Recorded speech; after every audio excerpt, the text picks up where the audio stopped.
He asked me what they teach at pharmacy school. Is it either like, I think it was like 中药 or like the American type. Yeah, and I didn't know what that meant. And one of the ladies there said, like, you just got to go for it. Like, it doesn't matter if you mess up. Our crew members are nodding pretty hard right now.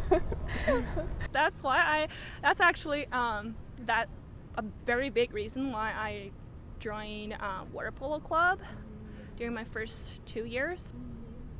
About that. It's a tough question. Should I go first? Yeah, that's kind of painful to Yeah, hear. kind of hurts. Yeah.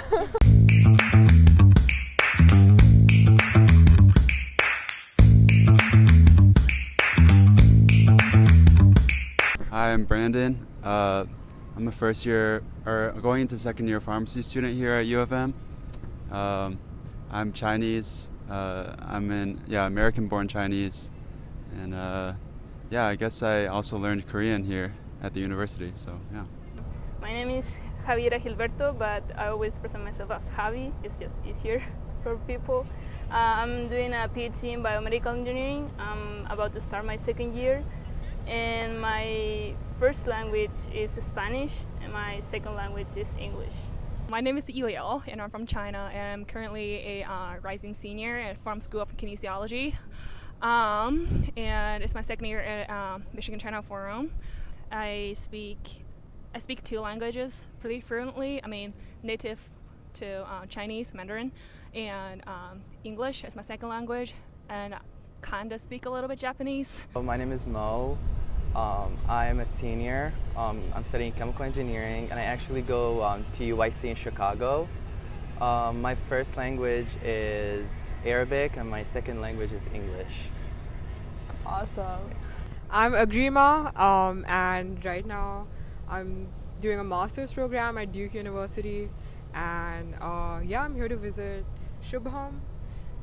Hey, I'm Shubham. I graduated from Michigan Engineering 2018, and I work in Ann Arbor now.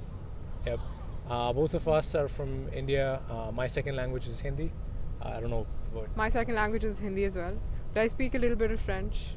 Oh, little nice. bit. And I speak a little bit of German. I have a hard time with numbers. I don't know why. I just keep thinking them in Spanish. So it's been like the most challenging thing to understand and to like get it in my head. But for example, when I say 15 or 50, I just keep making a mess with those, and every time I'm talking with someone, I want to say 15. I will say 50, and they will be like, "Wow, what are you talking about?" Yeah, so. Yeah, numbers are pretty hard, and it's almost intuitive. Like, you get easier access to numbers in your mother tongue than your second language. That's a feeling that I've been getting. So like, I still count in Chinese numbers whenever I can.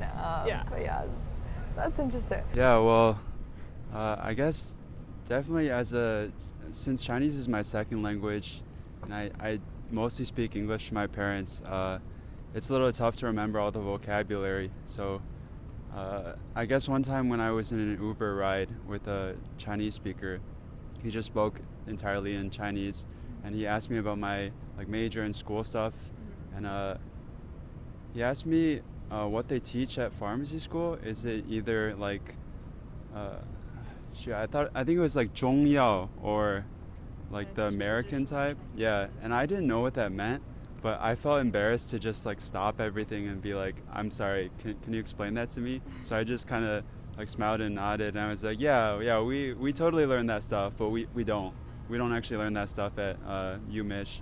So the rest of the conversation, I was like really just confused about like what he was talking about. I would say, and it happens way more frequently than I would have expected, but just saying words in English that other people pronounce differently, and I end up pronouncing it wrong, and they would be like, oh, like, that's not how you pronounce it, and sometimes they would laugh. So I think that's like, that's such a problem. Yeah, that's kind of painful to hear. Kind of hurts. Yeah. I mean, I would say English is the second language, right? For me at least. So growing up, I think there were some awkward moments when I didn't really know how to use a certain, some vocab that is out of my bounds. So sometimes I misused those terms in a completely different way. And there's also, I think, the context. Let's say if I'm using a metaphor in English that I don't completely understand, I think it becomes awkward if I use it in like a different setting. Jumping the gun, I very recently learned what that means. So using it in different contexts, it's kind of funny and awkward, I guess. So that has happened with me a couple of times. I still struggle with it here and there, but it's getting better now. So what does jumping the gun mean? I guess it's like if you just go for it, sort of, So I think this is a pretty common shared experience for all second language speaker. So the language we learned from the textbook is totally different from the ones that we actually speak.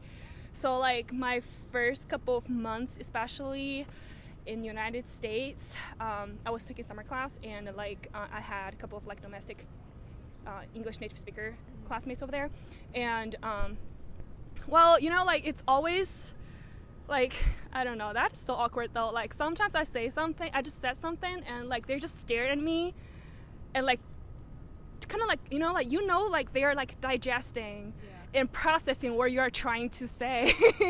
And they're give me, oh, I got you a moment. They give me, oh, now I got you look. And I was like, okay, fine. That's pretty awkward.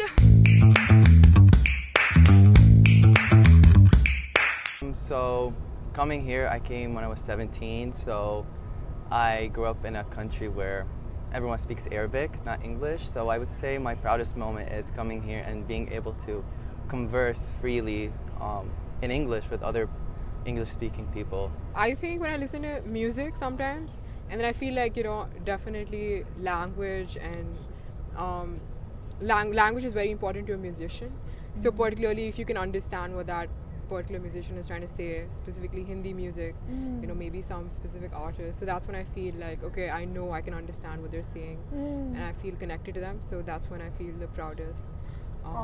When I am listening to that music. Yeah. I guess, proud moments are when people don't expect me to speak the language well, but I do. Sometimes I'd speak to my my parents' friends who are also Chinese, and I would be able to speak to them in Chinese. Well, my parents usually have a disclaimer oh, my son learns Chinese as a second language, so he's not that good. Yeah. But then I'll speak decently fluently, and the parents will be oh wow, wait, your son's actually pretty good at it. Your parents should be proud too. Yeah. I appreciate that. So when I was younger, I think the thing that I am most proud of myself, regarding language using, probably, I don't know, sometimes it's about, I finished a, 5-page essay in, about when I was taking psychology class, and I got the highest score. I guess using German, I did actually make a very close friend in Michigan who was from Germany, so that was pretty cool. And we kind of bonded over that when I was learning, and he kind of helped me through that.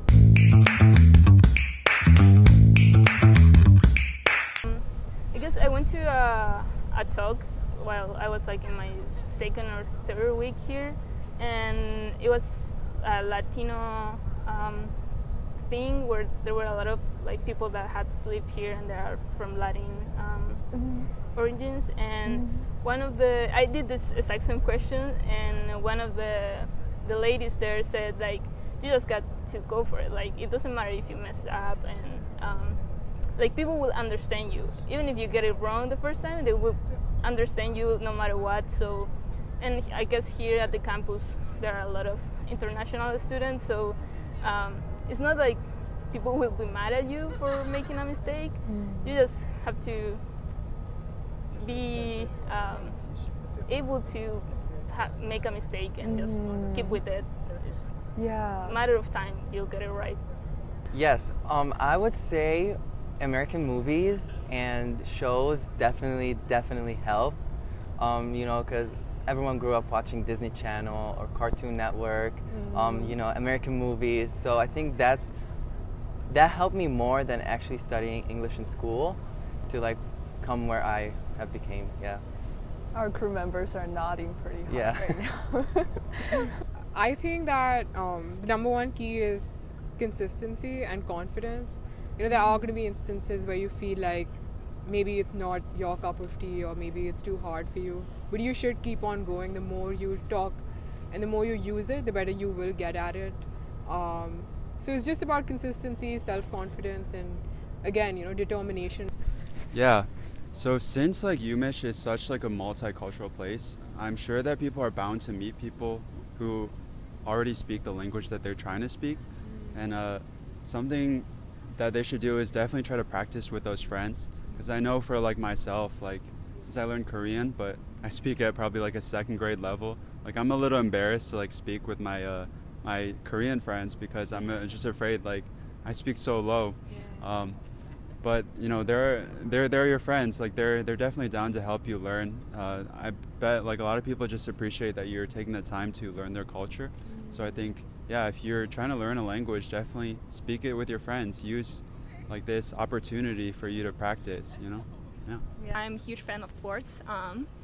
So I think joining a student organization or a club that Chinese students or people back to your home country don't really participate will definitely help. That's actually a very big reason why I joined water polo club during my first 2 years UC Davis, and I definitely felt my English improvement was pretty significant.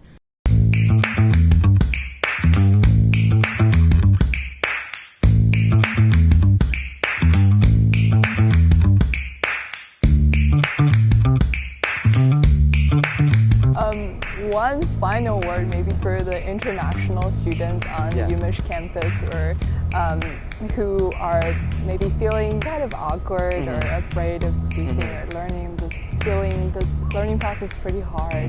What would you say to them? I would say to actually be proud that you speak any other language than just English, because that's a feat by itself. That's something to be proud of, because everyone speaks English, but there's only a few people that speak more than just one language, and I think that's pretty cool, and that's something to be even more proud of than speaking fluent English. Yeah. That's a great one. That's a good one.